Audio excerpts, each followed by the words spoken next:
읽겠습니다. 모든 세리와 죄인들이 말씀을 들으러 가까이 나아오니 바리새인과 서기관들이 수군거려 이르되 이 사람이 죄인을 영접하고 음식을 같이 먹는다 하더라. 예수께서 그들에게 이 비유로 이르시되 너희 중에 어떤 사람이 양 100마리가 있는데 그 중에 하나를 잃으면 99마리를 들에 두고 그 잃은 것을 찾아내기까지 찾아다니지 아니하겠느냐. 또 찾아낸즉 즐거워 어깨에 메고 집에 와서 그의 봇과 이웃을 불러 모으고 말하되 나와 함께 즐기자. 나의 잃은 양을 찾아내었노라 하리라. 내가 너에게 이르노니 이와 같이 죄인 한 사람이 회개하면 하늘에서는 회개할 것 없는 의인 99으로 말미암아 기뻐하는 것보다 더하리라. 어떤 여자가 10드라크마가 있는데 하나를 잃으면 등불을 켜고 집을 쓸며 찾아내기까지 부지런히 찾지 아니하겠느냐. 또 찾아낸즉 봇과 이웃을 불러 모으러 말하되 나와 함께 즐기자. 70드라크마를 찾아내었노라 하리라. 내가 너에게 이르노니 이와 같이 죄인 한 사람이 회개하면 하나님의 사자들 앞에 기쁨이 되느니라.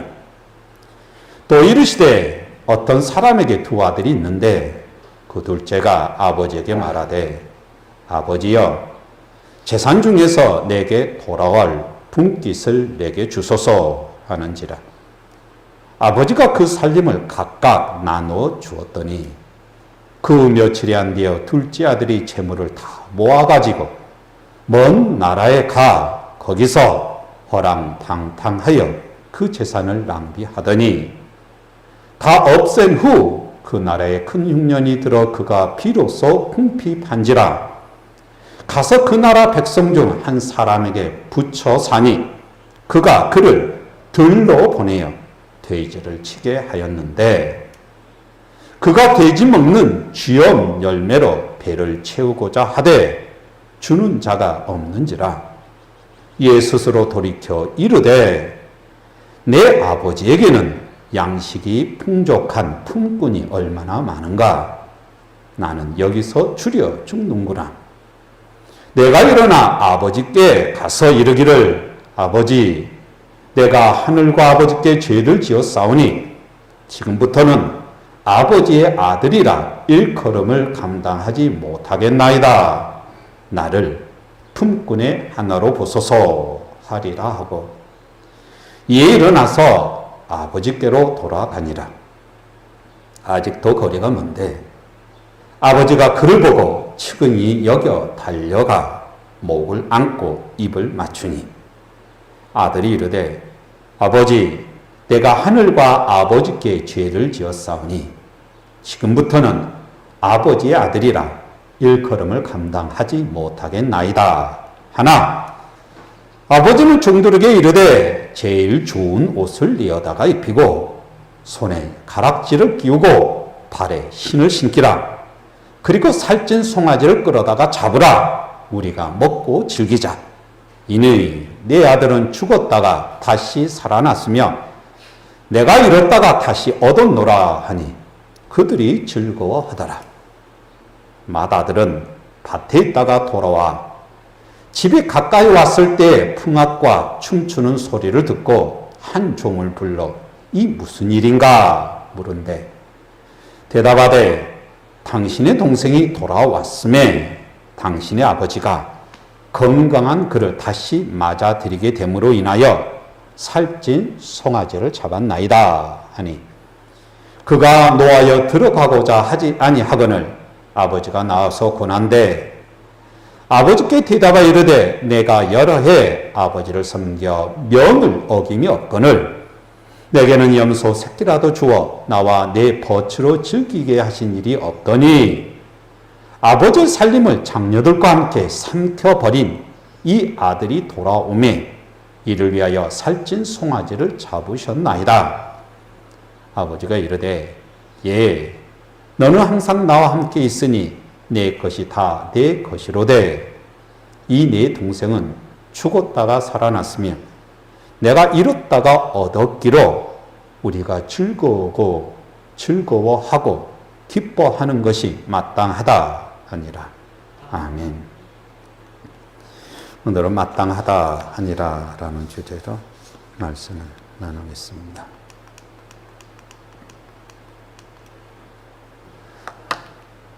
누가복음 15장은 세 가지 비유가 들어 있습니다. 그리고 이 누가복음 15장에 있는 것은 그동안에 예수 그리스도가 제자들한테 나를 따라오려거든 이렇게 해라 라고 하면서 예수님이 제자들을 하나하나 불러 모으고 그리고 나를 따라다니는 무리들한테도 어떻게 하면 구원의 길, 의의 길을 걸어갈 수 있냐, 그 길을 하나하나 가르친 대목에 나온 하나의 예화다. 그래서 15장에 이것은 예수 그리스도를 뒤따라 가는데, 즉 너희가 나를 따라오려거든 자기 십자가를 지고 나를 따르라 라고 얘기했는데, 어떻게 하면 예수님이 걸어가셨던 십자가의 길을 걸어가는데 내가 질 수 있는 자기의 십자가를 지고 예수님을 따라갈 거냐, 이에 대해서 가장 중요한 따라가는 것의 마음가짐, 예수님을 따라다니려면, 즉 하나님을 따라다니려면 가장 중요한 것이 뭡니까? 내가 따라가야 되겠다라는 그 행동보다 어떻게 따라갈 건지, 즉 예수님이 어떤 마음으로, 하나님이 어떤 마음으로 나한테 따라오기를 바라는지, 즉 깊은 하나님의 마음, 예수님의 마음을 먼저 알아야 된다라는 것이 15장의 주제다, 이렇게 생각해 보면 됩니다. 그러니까 자기 십자가를 지고 예수님이 걸어갔던 그 길을 하나하나 따라다니는 것은 각각 굉장히 특수하잖아요. 그잖아요? 이럴 때 하나님은 어떻게 하셨을까? 예수님은 어떻게 하셨을까라는 것을 아는 것은 다양합니다. 왜? 자기의 형편이 틀리기 때문에 각각. 그래서 이 따라다니는 길을 걸어가기 위해서는 그러면 하나님은 뭘 원하실까? 예수님은 뭘 원하실까? 그렇죠? 그 마음을 알지 못하면 나의 십자가를 지지 못한다, 이렇게 생각해 볼 수가 있어요. 그러니까 나의 십자가를 지는데, 즉 자기 십자가를 지고 나를 따라오라고 그랬는데, 그러기 위해서는 어떤 마음가짐이 필요하냐, 어떤 나의 마음, 즉 느낌이 필요하냐, 그거에 대해서 예화로 예수님이, 그죠? 바리새인을 나무라지만, 율법학자들을 나무라지만, 초대교회 교인들한테 예수 그리스도의 몸된 주님께 불림을 받는 이 사람들한테 너희는 이런 마음을 가져라 라고 얘기하는 것이 이 세 가지 비유의 요점이다. 지난 시간에는 하나님은 우리가 하나님을 찾는 것이 아니라 하나님이 우리를 찾는다 라는 것으로 얘기를 했어요. 그리고 이제 오늘 세 번째 비유는, 즉 하나님이 왜 우리를 찾냐, 그 이유에 대해서 하나하나 얘기를 해주고 있습니다.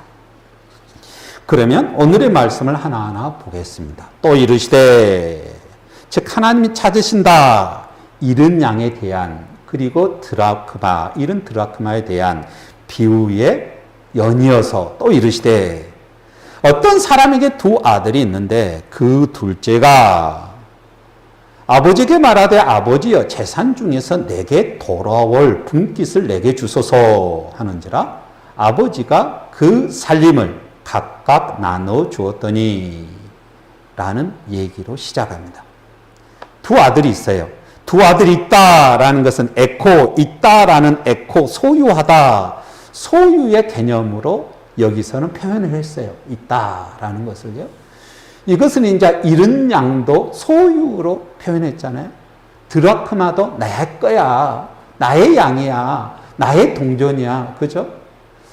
이 아들도 나의 것이야 라고 표현하면 이상한데 여기서는 나의 것이야 라는 걸로 세 번째도 동일하게 표현했다라는 겁니다. 즉 이것은 하나님의 소유다.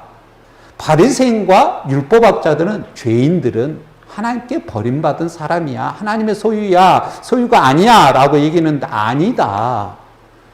떠났어도 하나님의 소유다라는 것을 분명히 여기서 다시 한번 강조합니다. 이 둘째가 아버지에게 이제 이렇게 얘기해요. 재산 중에 내게 돌아올 분깃. 둘째한테 돌아가는 재산은 맏아들의 2분의 1이에요. 2분의 1.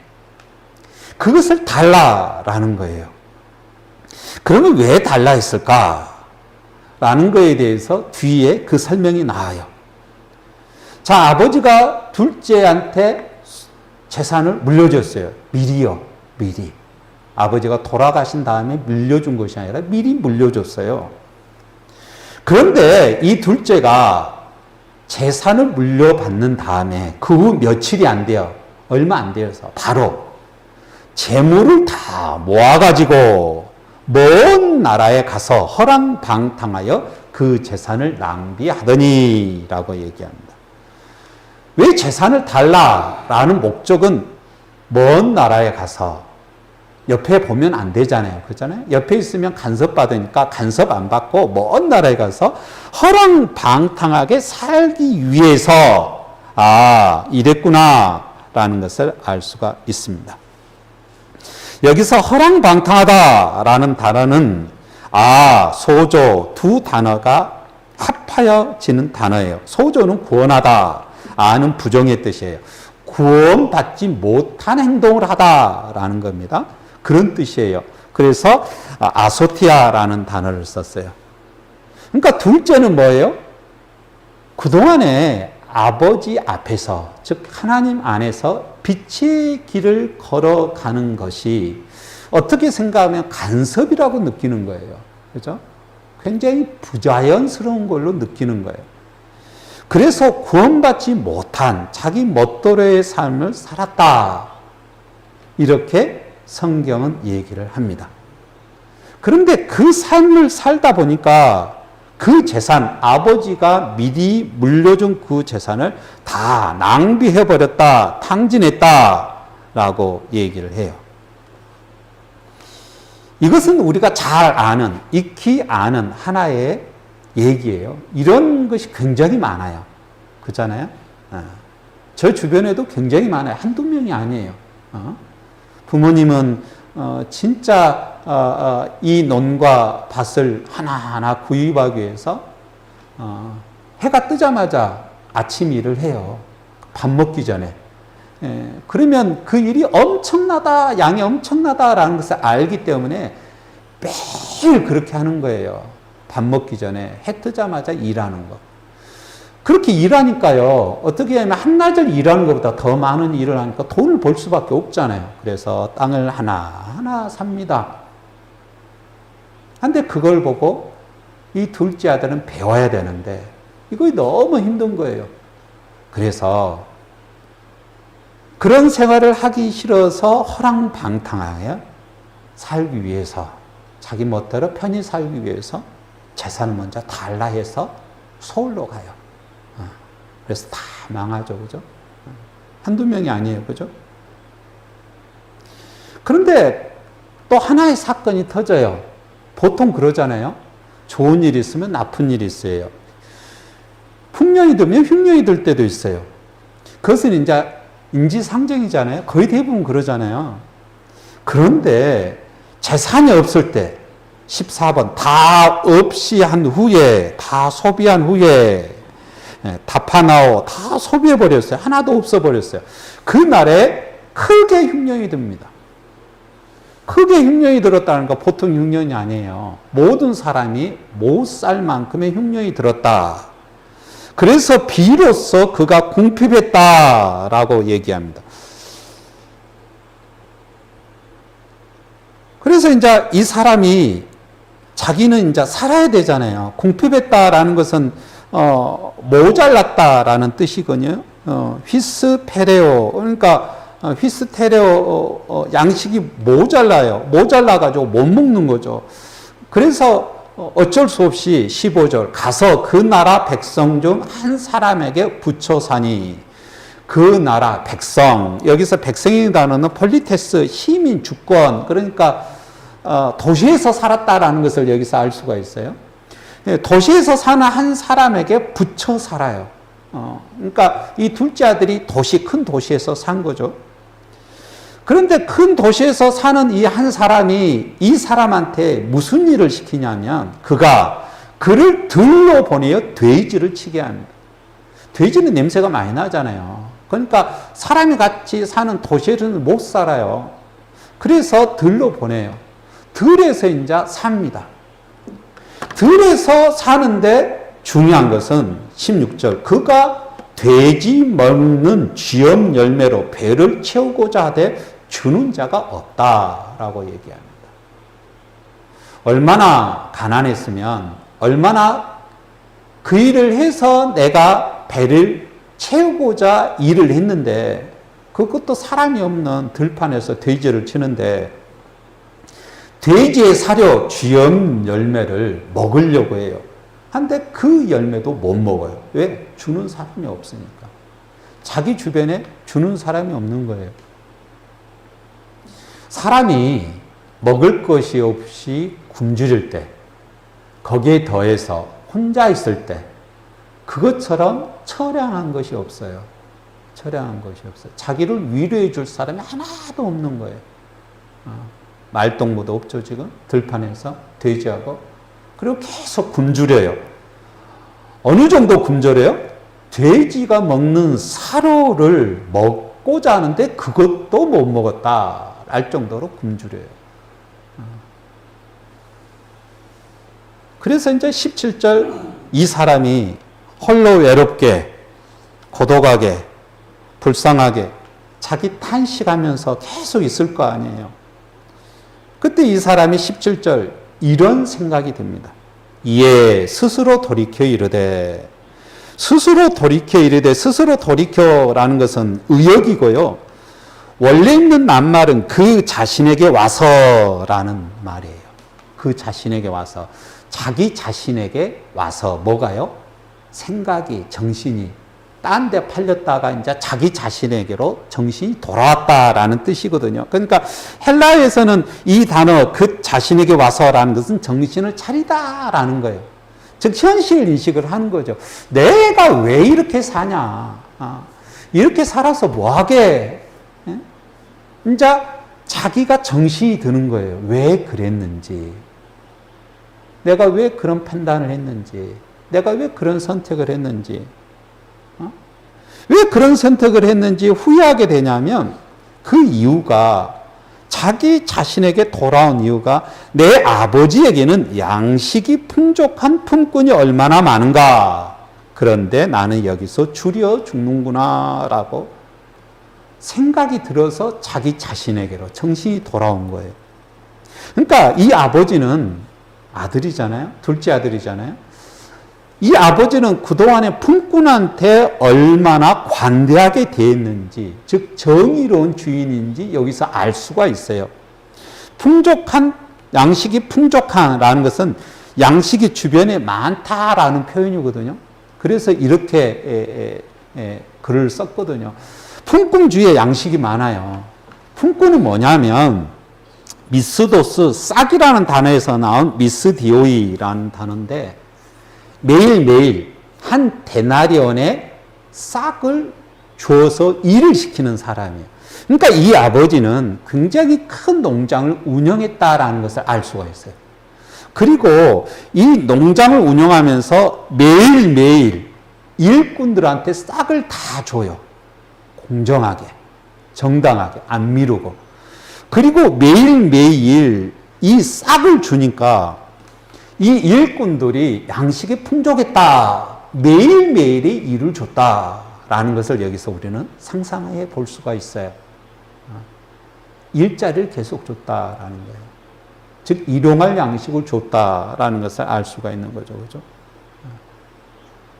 그러니까 자기가 지금 이 먼 도시에 돼지를 치잖아요. 그것도 진짜 힘들게. 그런데 돼지가 먹는 쥐염 열매, 사료를 자기가 못 먹어요. 그래서 배고픈데 이 자기를 부리는 이 이방 타인의 도시민과 자기 아버지를 비교하는 거예요. 자기 아버지가 진짜 공정한 사람이구나. 정의로운 사람이구나. 사람다운 사람이구나. 라고 깨달은 거죠. 자기가 그 일을 닥쳐보니까. 일을 해도 못 사니까. 일을 해도 못 사니까. 그래서 이 아들이 이런 생각을 합니다. 어떤 생각하냐 그러면 그래 18절 내가 일어나 아버지께 가서 이르기를 아버지 내가 하늘과 아버지께 죄를 지었사오니 19절 지금부터는 아버지의 아들이라 일컬음을 감당하지 못하겠나이다. 나를 품꾼의 하나로 보소서 하리라 하고 라고 얘기해요. 이거 굉장히 이성적인 생각이에요. 왜 이런 얘기를 하는 거예요? 내가 아버지의 아들로서 물려받을 재산을 미리 다 써버렸으니까. 그러니까 아버지와 나의 관계는 뭐예요? 재산간의 관계는 하나도 없어요. 재산간의 관계는 하나도 없어요. 아버지와 아들이라는 핏줄의 관계만 있지 재산의 관계는 하나도 없어요.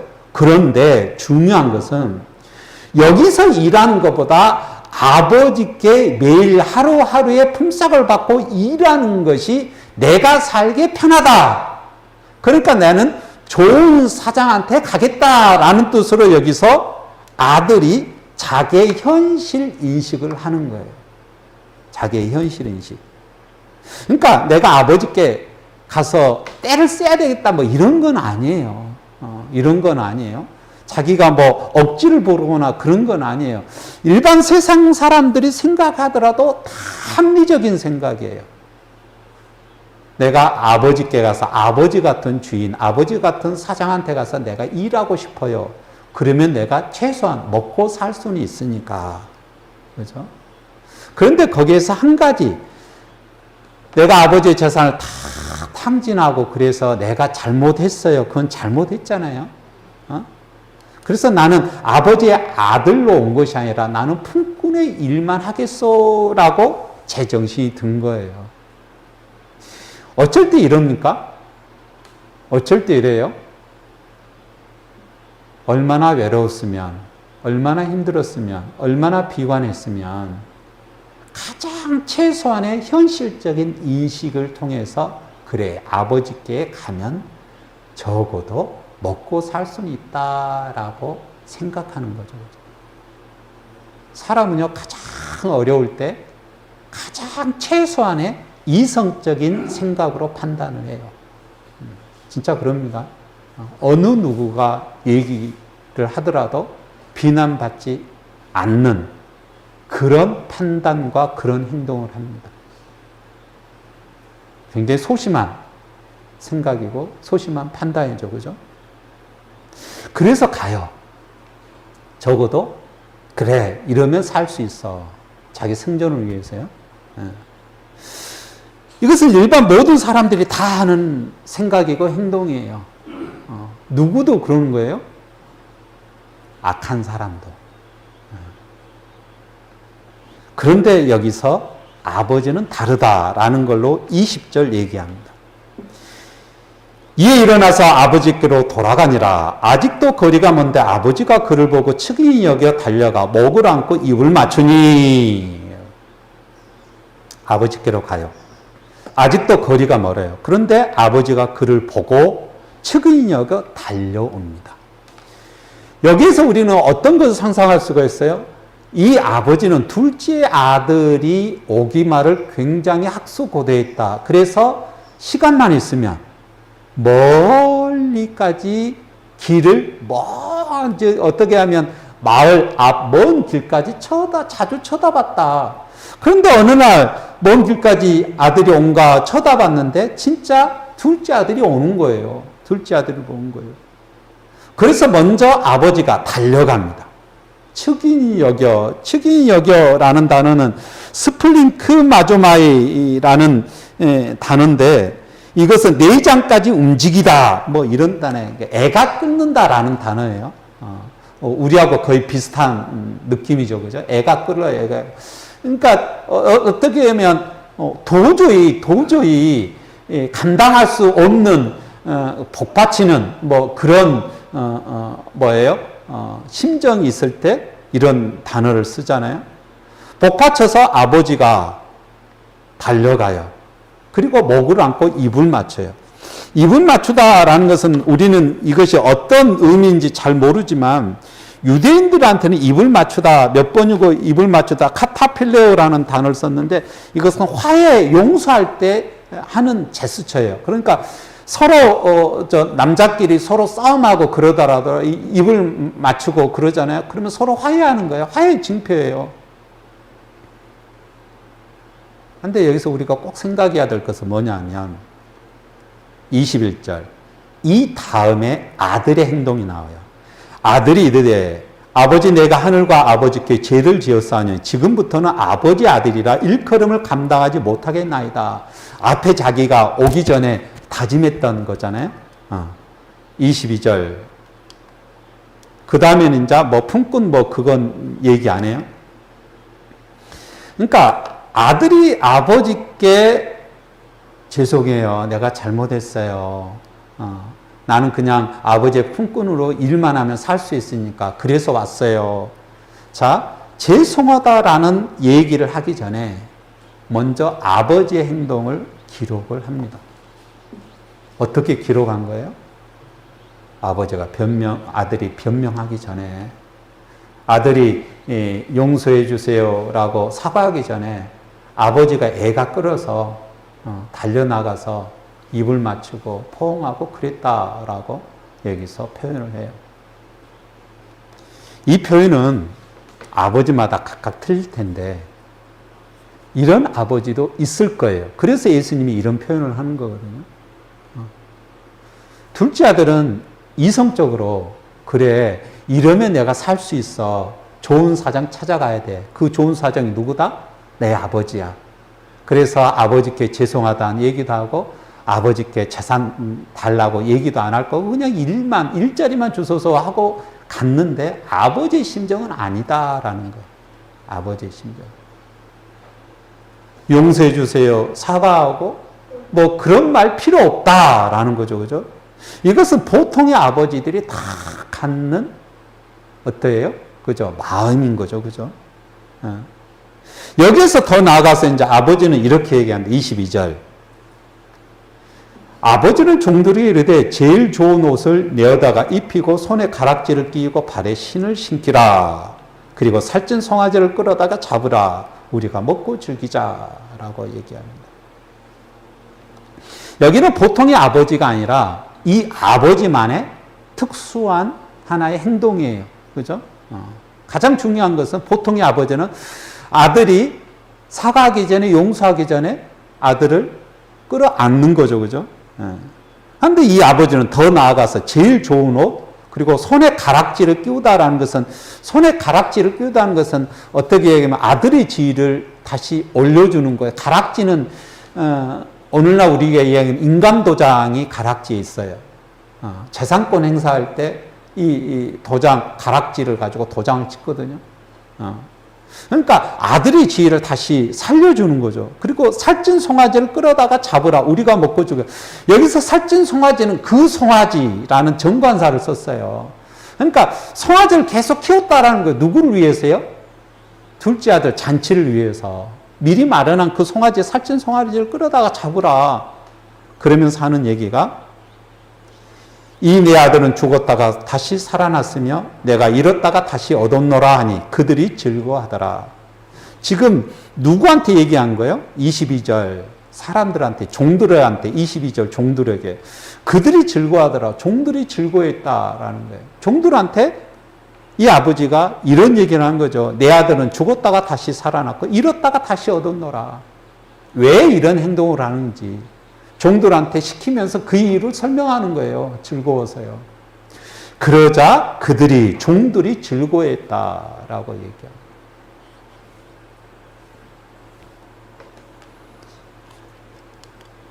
20절은 보통 아버지가 하는 거예요. 그리고 22절과 23절은 이제 이 아버지만 하는 거예요. 그런데 이 아버지의 이 행동을 누가 즐거워했어요?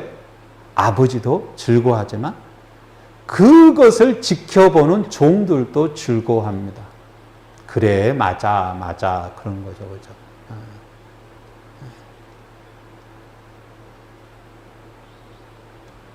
이거 굉장히 의미심장합니다. 종들도요, 사람의 인륜에 대한 것을 알아요. 보통 사람들은 그래, 합리적으로, 그래, 내가 잘못했으니까 내가 벌을 받아야지 하면서 품꾼의 삶을 살기만 해도 좋아하면서 품꾼의 삶을 살아요. 그렇게 타협할 수도 있어요. 그렇게 타협할 수도 있어요. 그런데 종들은 그렇게 생각하지 않는 거예요. 왜요? 종들은 그동안에 진짜 어려운 삶을 많이 살았거든요. 그래서 이렇게 하면 좋겠다라고 종들도 항상 그런 바람이 있어요. 나도 이런 아버지가 있으면 좋을 텐데, 나도 이런 사람이 나를 돌봐줬으면 좋을 텐데. 근데 그것을 이 아버지가 하는 거죠, 그죠? 그러니까 이것은요, 가장 힘들게 사는 사람들의 바람일 수도 있어요. 그 바람을 누가 실현하는 거죠? 둘째 아들을 사랑하고 둘째 아들을 위해서 다시 회복시키고 그를 위해서 잔치하고 즐거워하는 것, 이것을 그들도 같이 기뻐하면서 자기도 그랬으면 라는 바람, 소망이 여기서 들어있는 거죠. 여기까지가 이제 보통 아버지가, 그리고 이 특수한 아버지가 이런 행동을 해서 같이 즐거워하는 사람들의 모습이 담겨 있어요. 그러면 이 얘기를 지금 누가 듣는 거죠? 누가 듣는 거예요? 1절, 2절 다시 봅니다.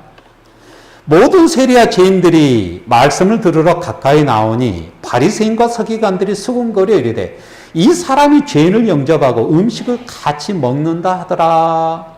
예수께서 그들에게 비유를 이르시되, 지금 상황의 전제는 뭐예요? 바리새인과 서기관들이 수군거려 어떻게 얘기하면 비난하는 거죠. 이 사람은 하대하는 거예요. 하대하는 단어예요. 죄인을 영접하고 음식을 같이 먹는다. 이 사람은 어떻게 하면 선지자가 아니야.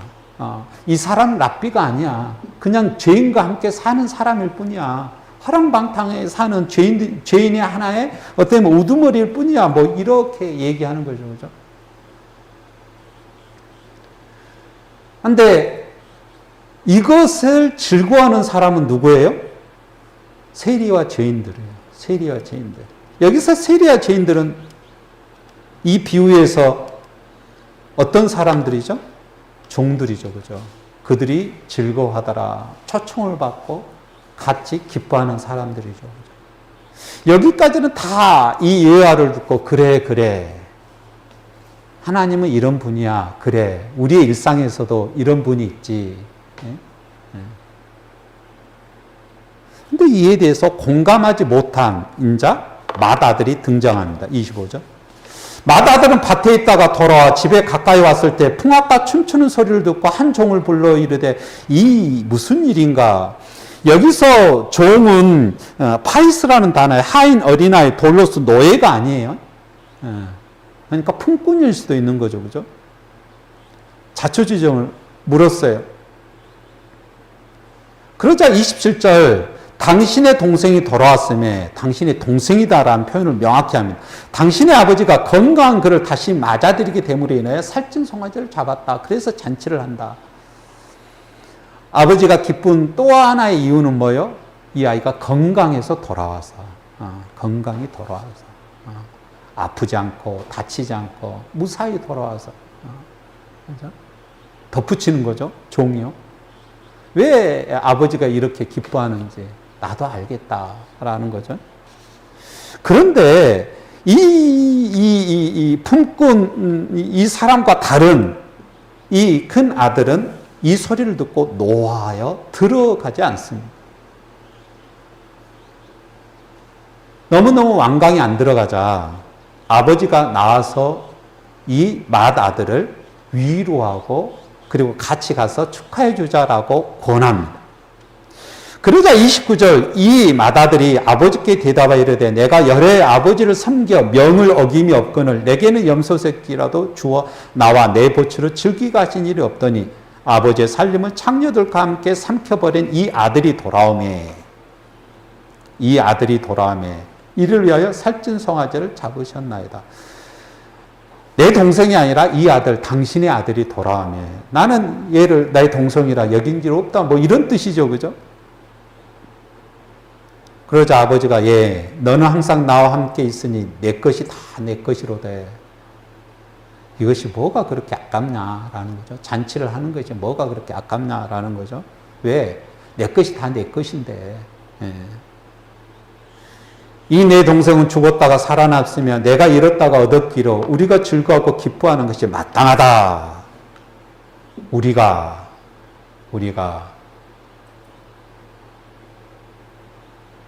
여기서 아버지뿐만 아니라 아버지와 함께 매일매일 은혜와 은총을 누리려고 하는 품꾼들 함께 즐거워하고 기뻐하는 것이 마땅하다. 마땅하다라는 것은 에테이라는 단어를 이렇게 해석했어. 반드시 그래야만 해라는 거예요. 반드시 즐거워하고 기뻐해야만 해라고 아버지가 맏아들한테 얘기합니다. 그러면서 얘기가 끝나요.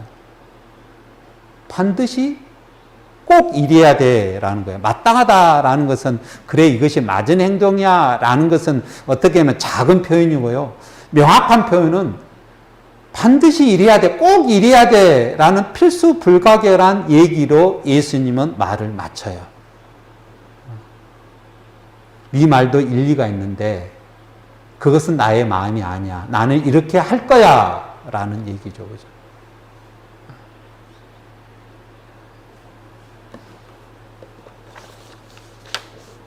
왜 계속해서 예수님과 바리새인과 서기관들이 다른 행동을 하는가? 특히 죄인들과 이 세리들과 식사하는 거, 그들을 대접하는 거, 그래서 그들의 마음을 위로하는 거. 우리가 보통 생각하기에는요, 여기 둘째 아들이 그랬던 것처럼 아버지가 먼저 둘째 아들이 회개하고 사과하는 것, 이 얘기하기 전에 먼저 뭐 한 거죠? 오자마자 용서하잖아요. 그잖아요. 그 마음이 어떤 마음일지라도 가장 합리적으로 그래, 이렇게 사는 것보다 이렇게 사는 것이 나한테 더 이익이야라고 가장 합리적이고 냉정한 판단을 해서 주님의 품에 돌아온다 할지라도 굉장히 이기적인 거죠. 그죠? 그런다 할지라도 하나님은 어떤 분이야? 먼저 용서를 구하기 전에 용서하시는 분이야. 이것이 우리 아버지가 아니냐라고 얘기하는 거잖아요. 네. 그리고 더 나아가서 힘들게 사는 사람의 소망은 뭐예요? 내가 그렇게 판단하고 그래서 아버지 품에 돌아온다 할지라도 아버지는 나를 진짜 축복해 줬으면 좋겠다라는 것이 종들의 마음이에요. 그죠? 그래서 그들이 같이 기뻐하잖아요. 네. 그래서 모든 사람들이 그런 마음이 있어요. 너희들도 그런 마음이 있지 않냐? 지금 세리와 그리고 죄인들이 그런 마음이 있지 않냐? 그분이 곧 어떤 분이다? 우리가 존경하고 우리가 섬기고 우리가 사랑하는 하나님이지 않냐라고 여기서 얘기를 해주고 있는 거죠.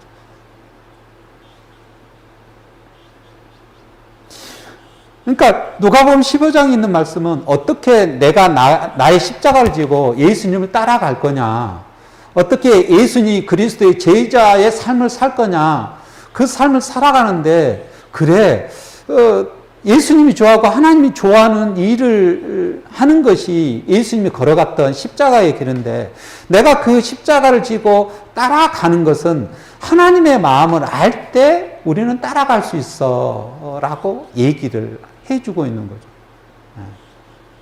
그 하나님은 어떤 하나님이다라는 거예요? 내가 소망한 대로, 내가 바라는 대로 나한테 진짜 은혜와 은총을 베풀어 주신 분이 하나님이야 라고. 어떤 사람이야? 가장 연약한 사람이 소망하고 바라는 것을 하나하나 들어주신 분이 하나님이야. 그래서 14장에서 이런 주제가 있잖아요. 왜 바리새인들은 이 어려운 사람, 죄인들을 섬기지 못할까? 그들의 마음을 모르니까. 그들과 식사를 못하니까. 그렇게 얘기했잖아요. 그래, 너희들도 한번 섬겨봐. 하나님은 우리를 섬기듯이 너희들도 그들을 식사 자리에 초대해봐. 그러면 그들의 마음을 알 거야. 근데 그들의 마음을 하나하나 들어주신 분이 누구야? 하나님이야 라고 오늘 얘기해 주는 거죠. 이런 마음이 없으면, 이런 하나님의 마음을 우리가 느끼지 못한다면 절대 자기 십자가를 지고 주님을 못 따라가 라고 얘기를 해주고 있는 거죠. 그래서 마지막에 32절,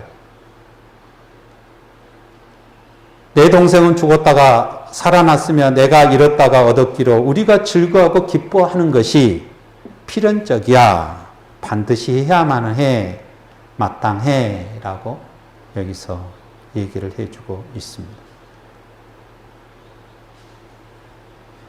이와 동일한 얘기가 마태복음 19장 11절에서 13절에 나와 있습니다. 여기서 보면 바리새인들을 보고 그의 제자들에게 이르시되 어찌하여 너희 선생은 세리와 죄인들과 함께 잡수시느냐? 예수께서 들이시고 이르시되 건강한 자에게는 의사가 쓸데없고 병든 자에게라야 쓸데있느니라.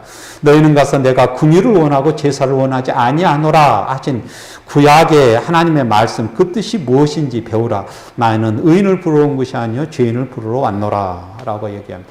동일한 얘기를 여기서는 이제 논리적인 얘기로 하죠. 그죠? 왜 이 얘기가 나오는가? 유일하게 누가복음 15장에 이 비유가 여기에만 들어있어요. 다른 예수님의 공간복음에는 안 들어있어요. 왜 이런 얘기를 하는지 이 비유를 통해서 예수님이 제자들한테 가르쳤다. 오늘 또 주님은, 하나님은 우리를 부르시고요, 찾으시고요, 그리고 우리를 찾으시고 우리가 논리적으로 이성적으로 나는 이것만 바래, 나는 이것만 해줘도 돼 라고 생각한다 할지라도 우리의 하나님은 그것이 아니다 라는 것을 오늘 분명히 얘기해 줍니다.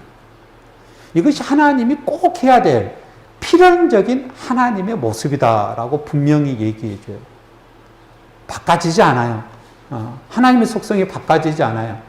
이러도 될 수 있고 저러도 될 수 있는 것이 아니다라고 분명히 얘기합니다. 반드시 하나님이 그런 분이시다 라는 고백을 통해서 더욱더 좋은 마음 가지시고 나쁜 생각 마시고 행복한 꿈을 꾸시고 하나님께 기도하고 아뢰고 힘내며 믿음의 길, 복된 길 걸어가는 저 여러분이 되길 간절히 축원합니다. 다 같이 기도하겠습니다. 걸어가시고 자비로우신 하나님 아버지, 하나님이 사랑이심을, 하나님의 은혜이심을 오늘도 저희들 믿고 고백하오니 주여, 저희의 모든 삶 아쉬우나 그 모든 것을 끌어안고 우리를 보듬고 당신의 사랑으로 위로하시며 당신의 은혜로 세움을 주시며 주여, 주님과 함께 하나하나 걸어가기 위해서 우리를 매 순간순간 이끄심을 항상 믿고 고백하며 주님께 매 순간순간 다가가는 인생 되게 축복하여 주시옵소서. 은혜를 누리게 하여 주시고 주님께 감사와 찬양을 드리는 주님의 몸된 소유된 백성 되게 축복하여 주시옵소서. 예수 그리스도 이름으로 기도드립니다. 아멘.